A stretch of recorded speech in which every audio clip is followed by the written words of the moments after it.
Good afternoon, everyone. As Courtney mentioned, my name is Ty McCrae. We want to thank you all for joining the State Veterans Home COVID-19 resident and staff event reporting updates webinar. I have on the line as well my colleague Kimberly Miller-Williamson, and we are infection preventionist contractors with the CDC. We hope that you will find this training informative.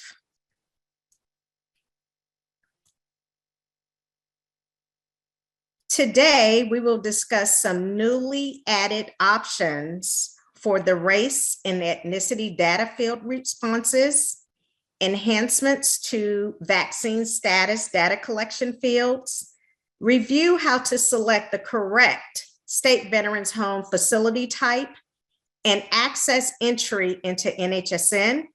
We will also review steps to enter COVID-19 events for resident and staff. We will review reporting timelines and discrepancies. We will also do a few case scenarios, and most importantly, review a few often overlooked but valuable resources. And as Courtney mentioned, if there is time, we will address some of the questions that you submitted it in the Q&A box. I want to inform you, this presentation will cover a lot of content. So please, if you have any questions, submit them to the Q&A box only and not the chat box. The chat box will not be monitored for questions. And if we don't get a chance to answer or address your questions, please submit it to nhsn@cdc.gov with SVH in the subject line, and that will get your question triaged to the appropriate subject matter expert for a faster response. So let's first talk about those new options for answering the race and ethnicity questions within the State Veterans Home COVID-19 tool. Race. What is the difference between race and ethnicity, and why is it important for us to collect this information? Race has been defined as that which describes physical traits and may also be identified as something you inherit. Ethnicity refers to cultural traits and is something that is learned, maybe more along the lines of foods, religions, etc. NHSN classifies race according to the 5 races included in the Office of Management and Budget, which is known as OMB, issued revisions to the standards for the classification of federal data on race and ethnicity. We have provided a link below on the slide. And why is it so important to collect race and ethnicity for data accurately?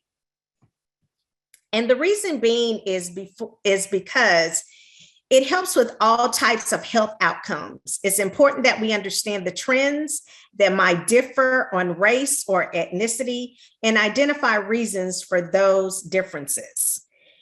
And so this is one way to work on combating the disparities, which is in race and the well-being for the population. Prior to the October updates, here's a list of the race and ethnicity fields that were available for selection. You had American Indian, Alaska Native, Asian, Black or African American, Native Hawaiian, other Pacific Islander, and white, which is listed under race. And for ethnicity, the options were Hispanic or Latino, not Hispanic or not Latino. Please note, it is always good to ask the identity of the resident's race and ethnicity. If the resident is not a good historian, then you should check with a close family member to obtain this information. Here is a screenshot provided to you simply showing where the previous selections for race and ethnicity responses of those options.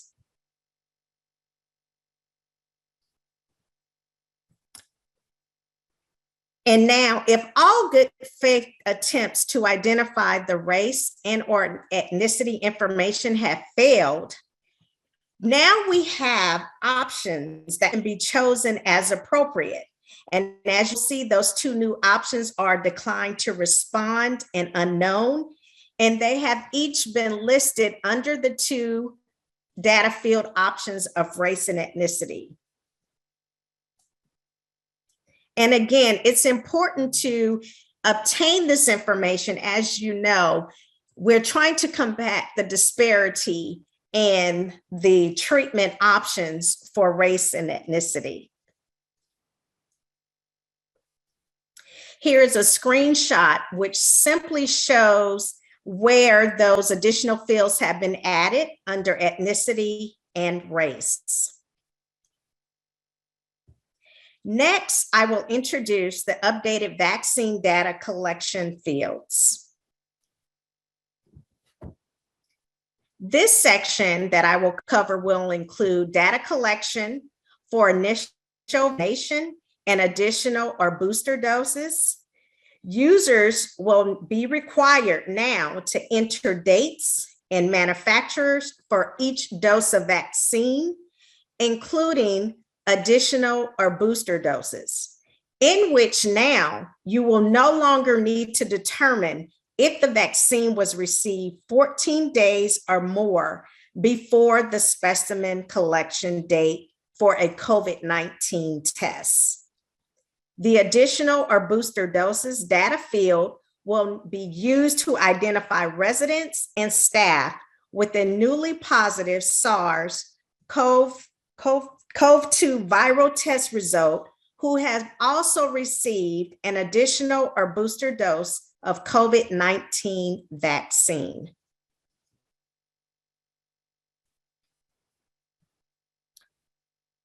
I have provided for you a screenshot simply showing how the former vaccination section appeared prior to the updates. You will now see in this particular slide the new dose 1 and dose 2 vaccination data collection options. As previously mentioned, users will now be required to enter dates and manufacturers for each dose of vaccine. Also, as mentioned, you will no longer need to determine if the vaccine was received 14 days or more before the specimen collection date for a COVID-19 test. I would like to mention, if Janssen is selected as dose 1 for COVID-19 vaccine, the dose 2 question will not appear. As you know, Janssen is only a 1-dose series vaccination.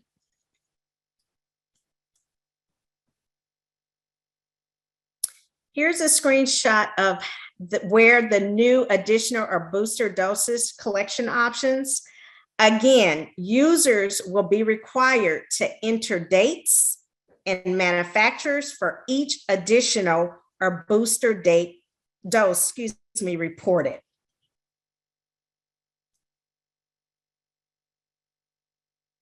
Next, we will review how to access the COVID-19 State Veterans Home event reporting in the NHSN application and its data reporting options.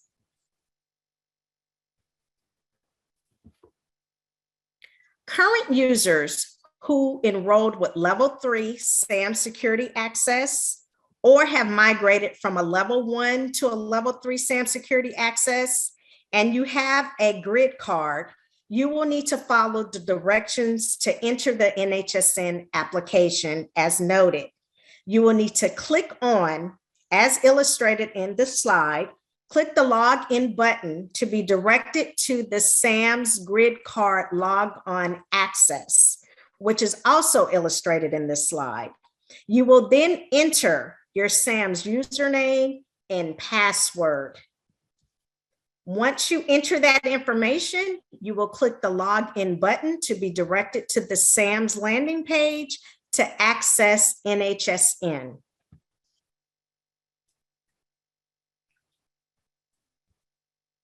Once you're on the landing page, you will see underneath the National Healthcare Safety Network system header, which is outlined in the illustration, you will select the option NHSN reporting. This is accessing through for level 3 security. And this is the only entry that you will need to access in order to gain accessibility to the State Veterans Home event form.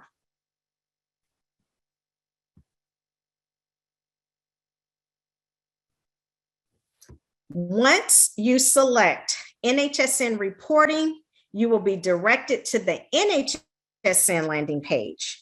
You will then select your long-term care facility component, which is illustrated in the drop-down on this screen.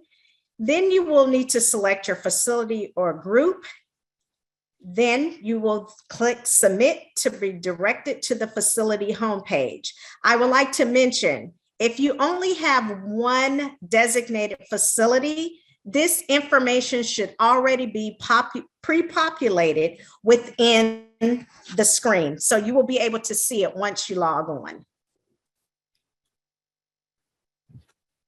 Most importantly, skilled nursing facilities for State Veterans Home and assisted living domiciliary facilities must update the facility type for their facility before the event reporting can be accessed. So therefore, if you have previously enrolled your facility type under long-term care skilled nursing COVID-19, it should now be changed to State Veterans Home skilled nursing facility. And you will see within that drop-down the acronym LT-SVH-SNF. This is used for skilled nursing facilities and nursing homes.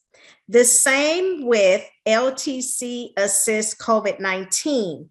You should now have changed your SVH facility type to State Veterans Home Assisted Living Domiciliary. And that acronym should read LTC SVH-ALF.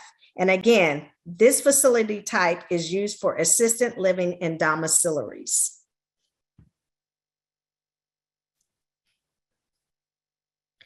For those that may not know or for certain what their facility type may be, or if you need to update your facility type, as previously mentioned, facility types must be reflective of State Veterans Home in order to access the event form.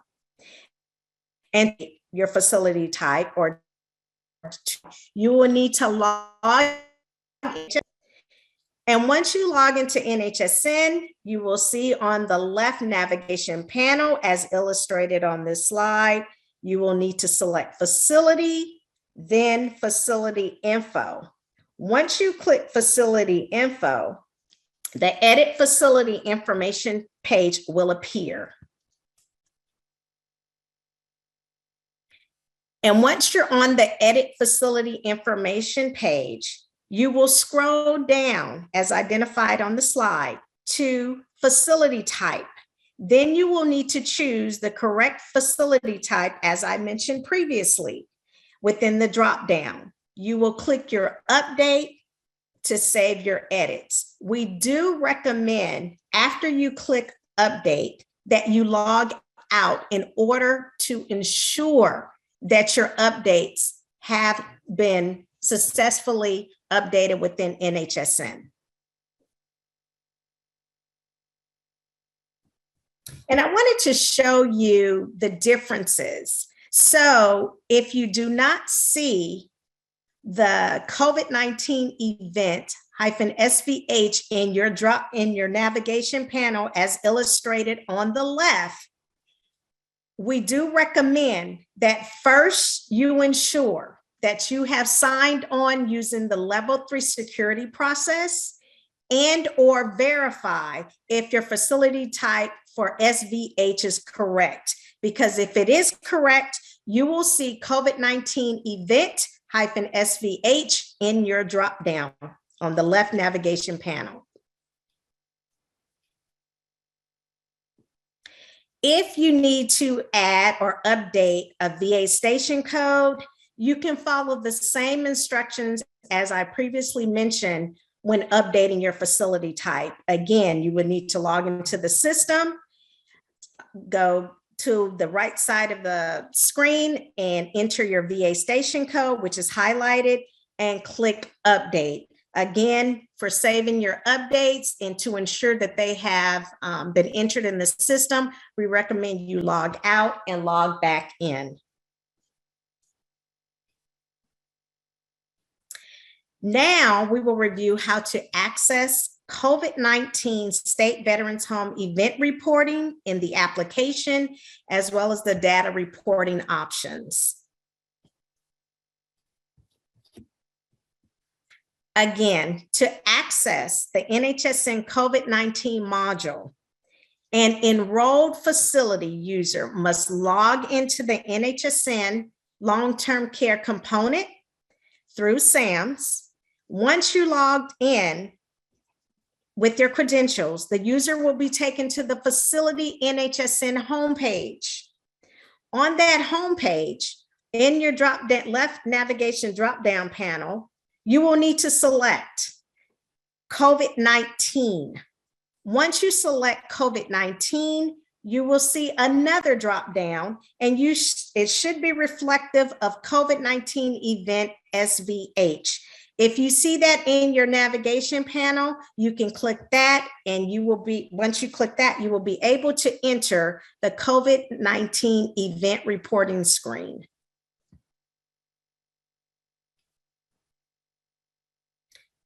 There are two reporting forms when you access the event reporting page. You will see as illustrated. Those forms to be completed can either be for a resident or for staff. And you will need to access these forms for any newly positive resident or staff member with COVID-19. Again, it is important to note that the form should be completed for each newly positive COVID-19 event. Most importantly, this will not substitute reporting for the resident impact facility capacity pathway or the staff and personnel impact pathway. The data should be recorded in the pathways separately, as these are two completely different reporting tools. We will cover those pathways further in the presentation.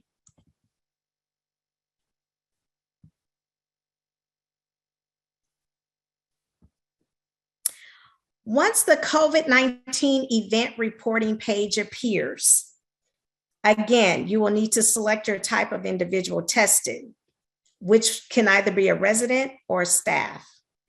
Most importantly, you will need to enter the demographics that is identified with an asterisk.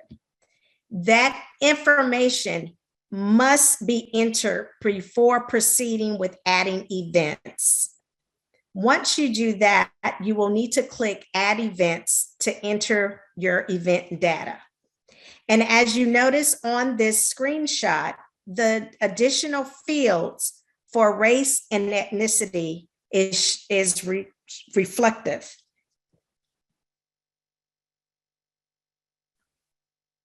Here's an example of once you have completed your demographics is in addition to the type of individual tested. So as you notice, this is for a resident and all of the demographic information has been included. And now you can move forward with completing your event details. Now, I will turn it over to Kim to further discuss the reporting elements of event details. Hello. We will now turn our attention to manual data entry for state veterans' homes COVID-19 event reporting.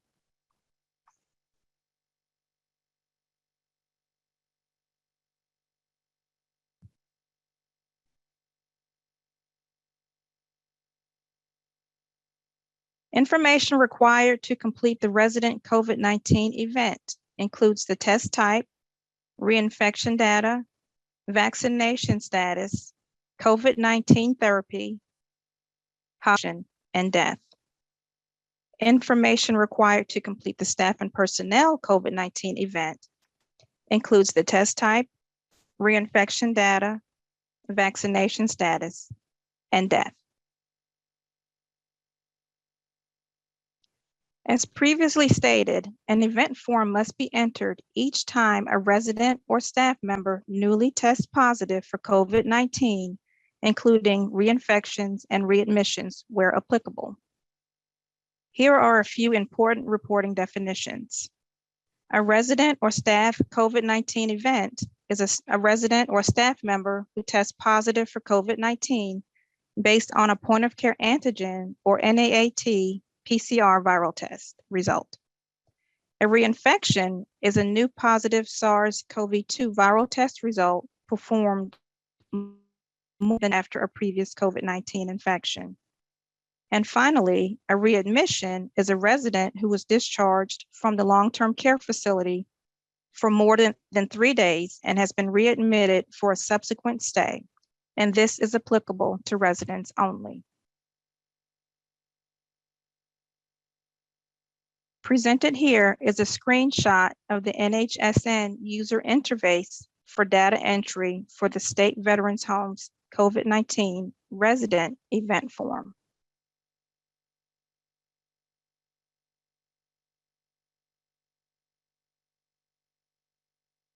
Is defined by NHSN as a single or series of viral testing methods used to detect SARS-CoV-2. This information may be useful in capturing inconsistent test results when additional tests are performed after initial reported positive tests. The test result may be from an NAAT, PCR, or antigen test. Based on the date of specimen collection, identify how the resident was tested using the following tests. Only include one test. Positive SARS-CoV-2 antigen test only, positive SARS-CoV-2 NAAT or PCR only, positive SARS antigen test and negative SARS-CoV-2 NAAT or PCR, and finally, any other combination of SARS-CoV-2 NAAT, PCR, and or antigen tests with at least one positive test. Please note, this only includes combinations when specimens are collected within 2 calendar days of the initial test. This excludes combinations with positive antigen and negative NAAT PCR test results.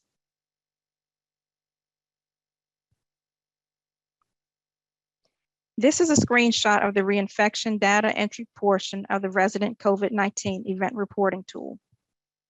Reinfections are defined by NHSN as a new positive SARS-CoV-2 viral test result performed more than 90 days after an initial COVID-19 infection. Based on the current COVID-19 event, indicate by yes or no response if the resident met the NHSN definition for reinfection.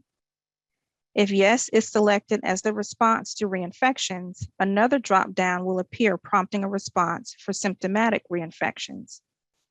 Indicate by yes or no response if the resident had signs and or symptoms consistent with COVID-19 as defined by the CDC. Presented here are a few important vaccination definitions. Initial vaccination series. A 2-dose series of an mRNA COVID-19 vaccine, which would be Pfizer and or Moderna, or a single dose of Janssen vaccine. Additional dose would be after an initial or primary series. It's a subsequent dose of vaccine administered to people who likely did not mount a protective immune response after primary vaccination in order to optimize vaccine-induced protection. An additional mRNA COVID vaccine dose is recommended in severely immunocompromised people who received an mRNA primary series. A booster dose is administered when a person has completed their vaccine series and protection against this has waned over time. Please follow CDC recommendations regarding the administration of additional or booster doses of COVID-19 vaccines.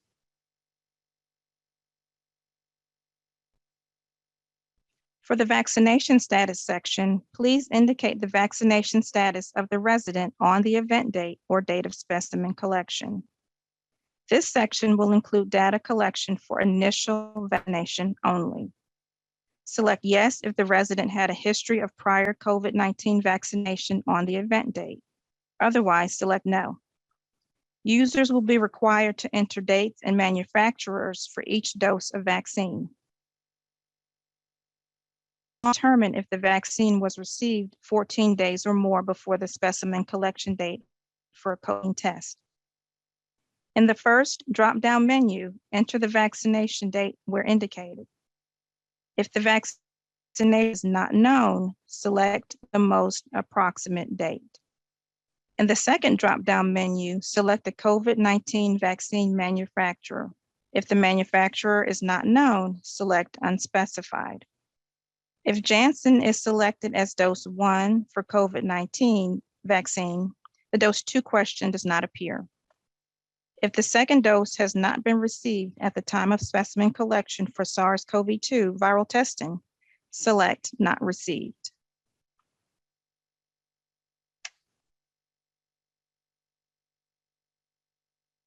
This section will include data collection for additional or booster doses. The additional or booster doses data field will be used to identify residents with a newly positive SARS-CoV-2 viral test result who have also received an additional or booster dose of COVID-19 vaccine.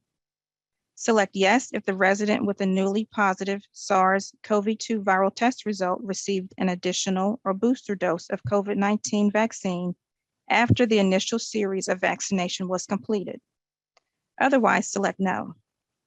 For example, yes if the resident received 2 doses of the Pfizer vaccine and received an additional or booster dose before the event date.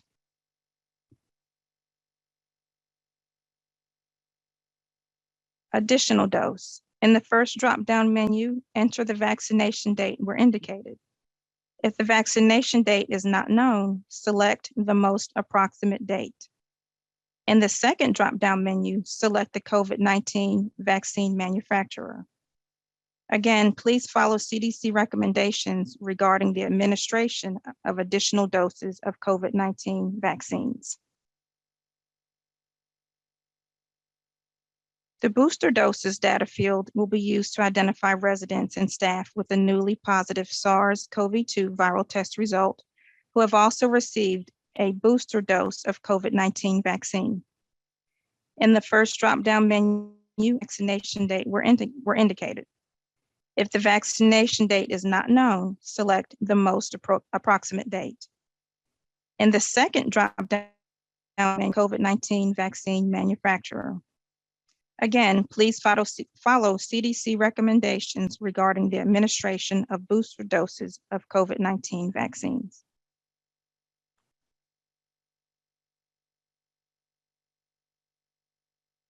It is defined as a treatment, therapy, or drug. Monoclonal antibodies are examples of anti-SARS-CoV-2-based therapeutics used to help the immune system recognize and respond more effectively to the COVID-19 virus. Select did not receive if the resident has not received monoclonal antibody therapy. If the resident received a monoclonal antibody therapeutic, select the appropriate therapeutic that was administered to the resident. Another drop-down menu will appear prompting a response for the next question. Select yes if the resident was treated with in-house stock that was stored at your facility. If the resident was not treated with in-house stock, select no.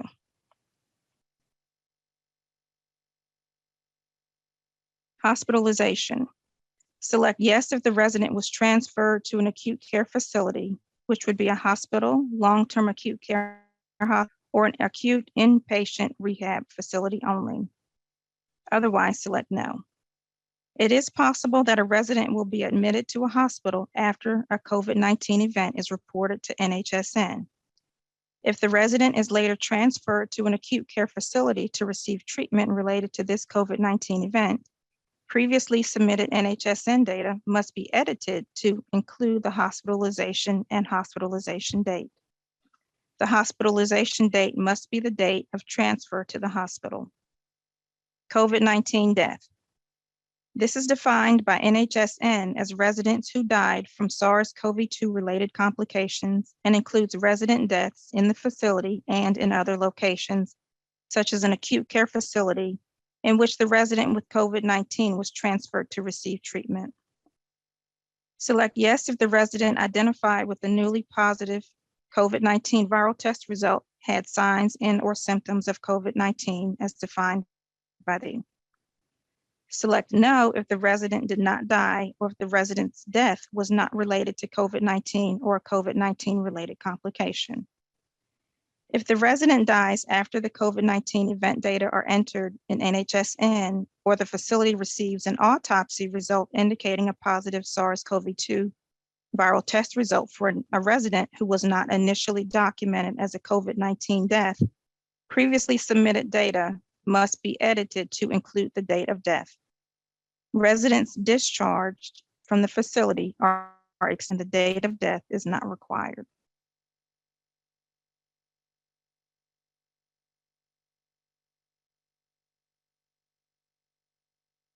This is an example of a completed resident. Click Save to continue.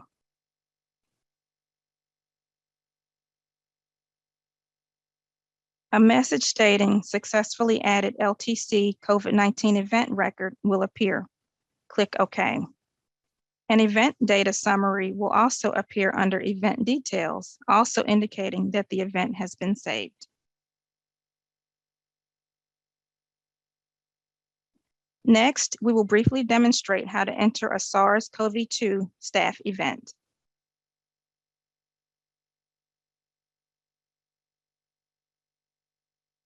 Once the COVID-19 event reporting page appears, select Staff Volunteer Contractor as the type of individual tested from the drop-down menu. Enter the demographic data in the required fields identified with an asterisk. The demographic data must be entered before proceeding with adding event details. Next, click Add Event Details to enter the event data. The data fields are similar to those found in the resident reporting tool. Please reference the resident section or table of instructions if you need more clarity or get stuck while reporting staff data. Presented here is a screenshot of the NHSN user interface for data entry for the staff event form. This is an example of a completed staff event form. Click Save to continue. The next section will provide oversight in how to prevent discrepancies in reporting. An event must be entered each time a resident or a staff member newly tests positive for COVID-19 into the SVH event reporting tool. COVID-19 counts reported in the SVH event tool should also be included in weekly reporting since last count collection in NHSN. This means that the number of positive tests reported in the RIFC and staff and personnel impact must equal the number of events entered into the State Veterans Homes tool. Reporting timelines. Report all COVID-19 cases in the RIFC and staff and personnel impact pathways for the reporting week. Remember, facilities must submit their data through NHSN at least every 7 days. Create a COVID-19 event in the State Veterans Homes COVID-19 tool for every COVID-19 case with the RIFC and staff and personnel impact pathway. And also ensure that the total number of events from the State Veterans Homes COVID-19 tool matches the total number of events reported to the RIFC and staff and personnel impact pathways. Here's an example of discrepant data.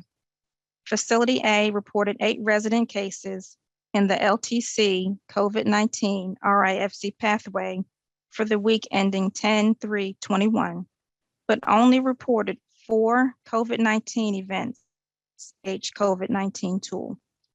The correct reporting practice would be for Facility A to report 8 resident cases in the long-term care COVID-19 event module for the week ending 10/3/21. They should also report 8 separate COVID-19 events in the SVH COVID-19 event tool. Here's another example. Facility B reported 2 resident COVID-19 events and 2 staff COVID-19 events in the SVH COVID-19 event reporting tool for the week ending 10/10/21, but reported 6 COVID-19 cases in the COVID-19 module. The facility failed to report the additional COVID-19 events for 2 residents in the SVH COVID-19 reporting tool. The correct reporting practice, there should be a total of 6 events reported in both the COVID-19 and the SVH COVID-19 tool. The breakdown would be as follows. 4 cases reported in the COVID-19 module RIFC pathway, 2 cases reported in the COVID-19 staff and personnel impact pathway, events in the SVH event reporting tool. For the COVID-19 pathways, it is expected that users will consistently collect and report data into the NHSN long-term care facility COVID-19 module. Consistent and timely reporting is important for assessing local, state, and national trends, as well as in response efforts. The frequency for data collection and reporting the data to NHSN may vary between pathways and reporting tools. So it's important that users review the data collection instructions, also referred to as the table of instructions, that are available for every surveillance data pathway, as well as other COVID-19 reporting tools and options. It's important that reported counts each week represent only new counts. In other words, report only the new counts that have occurred since the last day these counts were collected for reporting to NHSN. Do not include cumulative counts from a previously reported week. Users must also be aware of any local and/or state requirements for reporting data into the NHSN COVID-19 module.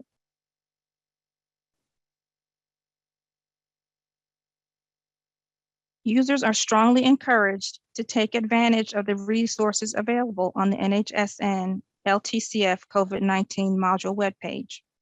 This webpage is the best resource for the NHSN users reporting data to the COVID-19 module. As shown on this slide, the webpage provides users with access to enrollment information, resources, trainings, including upcoming and archived trainings, and the most updated data collection forms and form instructions. I recommend reviewing the table of instructions for each pathway and using that document as you are reporting. This will guide you with the reporting process and help you to understand how to report accurately in each pathway.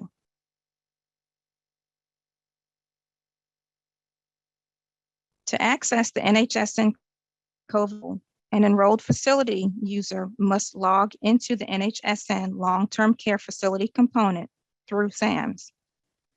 Once logged in, the user will be taken to the facility's NHSN homepage.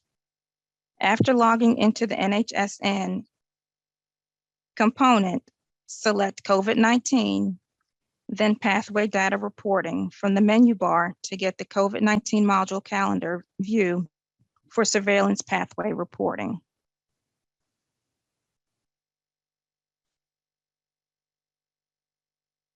From the calendar view page, select the date for which data will be reported.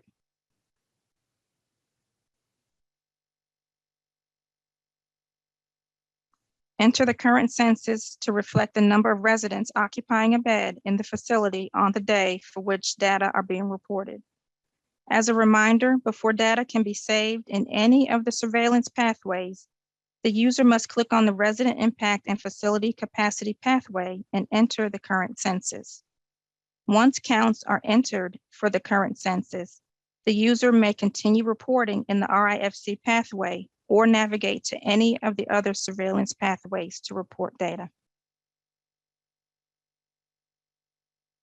If you choose to continue, you may enter data into the RIFC pathway.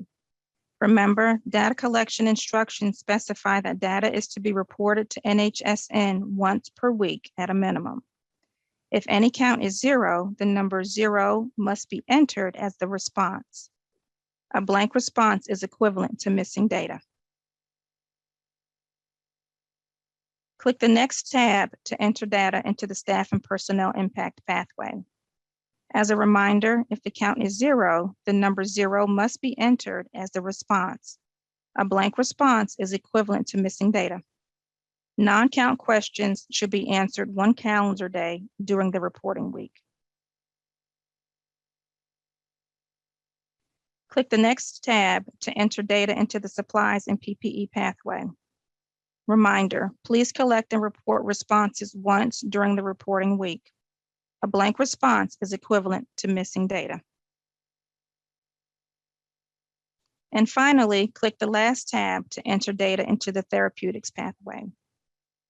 Report total counts for questions only 1 calendar day during the reporting week and include only the number of residents who were newly administered a therapeutic since the previous reported counts. If the count is 0, a 0 must be entered as the response. A blank response is equivalent to missing data.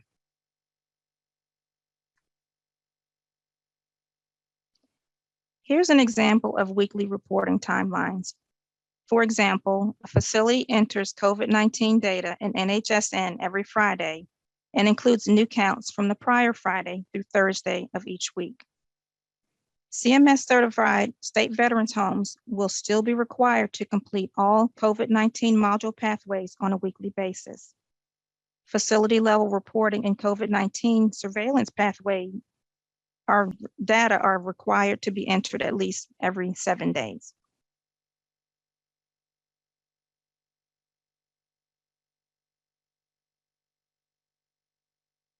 I will now turn it back over to Ty, who will present a few case definitions.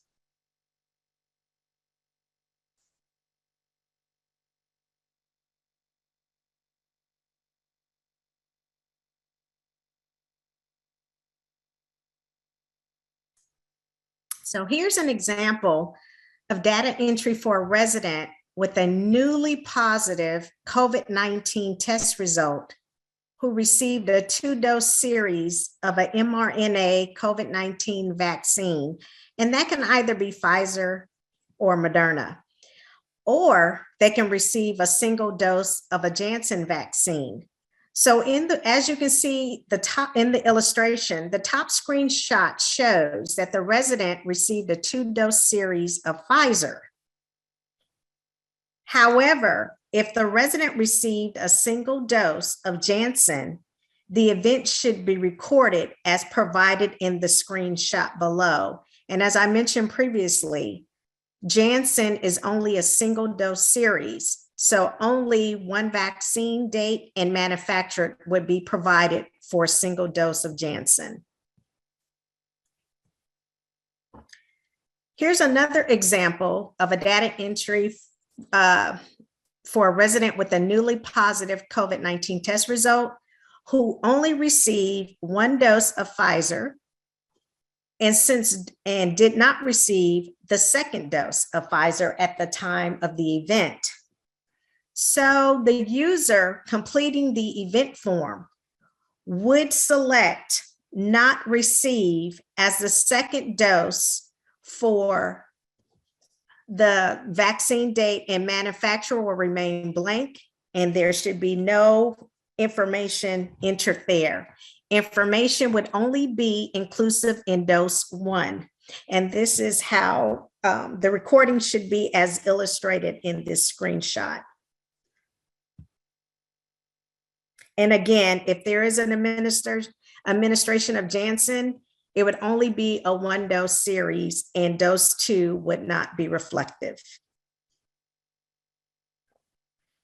Another example would be for an immunocompromised resident with a new positive COVID-19 test result who received a 2-dose series of an mRNA vaccine, either Pfizer, Moderna, and a subsequent dose of a vaccine. The screenshot here illustrates how this event should be recorded. And as you see, dose 1 and dose 2 has entries in addition to the additional dose of vaccine date for August 4th with Pfizer as a manufacturer. So your recording should be reflective as illustrated. And finally, here's an example of a 65-year-old resident of a state veterans home facility who received their initial series of vaccines 6 months or more before the COVID-19 event. And as you can see in this illustration, dose 1 and dose 2 has been entered in addition to the booster dose, which is reflective of a vaccine date of September 1st and Moderna as the manufacturer. Those are just a few examples of how those events should be recorded. Next, we will review a few often overlooked but very valuable resources. The easiest way to access State Veterans Home, COVID-19 reporting tool, or the module, or other resources, we have provided the main link to our long-term care facilities homepage. And on that homepage, as you can see, you can access State Veterans Home COVID-19 tool, as well as the COVID-19 module for pathway reporting. Users interested in learning more information about the event reporting form, we encourage you to visit the resource section of the State Veterans Home COVID-19 tool webpage. And to access these resources, you will just need to click on the link to open those options. Another useful resource is our data collection forms and accompanying instructions, which are known as TOIs, for resident and staff personnel COVID-19 event reporting. We strongly, again, encourage you to apply and utilize these forms when completing your events. So this will assist if you have any questions on any data elements. Those forms will provide a breakdown of what each element represents and how to complete your event reporting.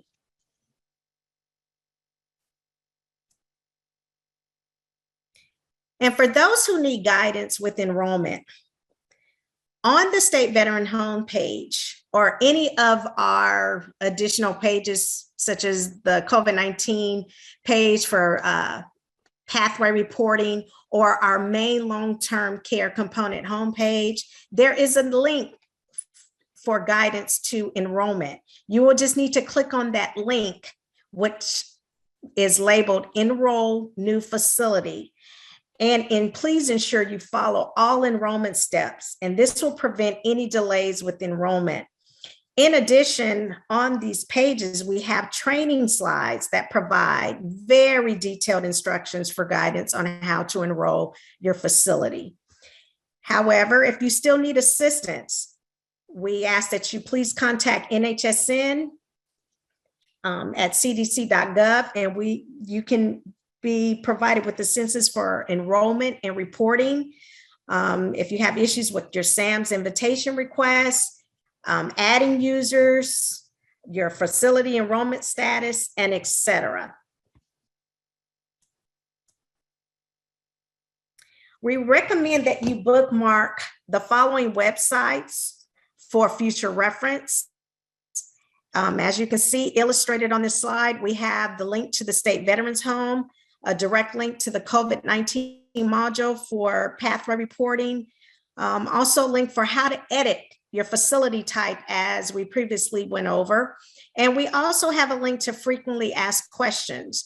That particular document is very useful. So if you have any questions, we recommend that you utilize that document first so that you can have an immediate answer to your question. And if you cannot find assistance on that document, again, you are welcome to email nhsn at cdc.gov. Some important reminders I would like to mention, as Kim went over, and such as myself, an event form will need to be completed and entered for all positive SARS-CoV tests, reinfections, and readmissions. The weekly number of positive tests reported in the resident impact facility capacity and staff and personnel impact pathway must equal the number of events entered into the State Veterans Home tool. So they must equal. Facilities must submit their data through the NHSN reporting system at least once every 7 days. Before you can access the event reporting form, as we went over this earlier in the presentation, your facility type must be reflective for your State Veterans Home. Also, you need to enter the system with the level 3 security access. So make sure your facility type is correct, as well as how you're entering into the system. And again, for questions, you can email us at nhsn at cdc.gov. We do recommend you place in your subject line SVH so that your question can be triaged to the appropriate subject matter expert to address that question. This concludes the State Veterans Home COVID-19 resident and staff event reporting training webinar. We really thank you for joining today. And as always, we are committed to working with our State Veterans Home to fulfill their reporting requirements, and we appreciate your participation to the NHSN LTC component, as well as your commitment and dedication in keeping residents safe. Again, this concludes our webinar,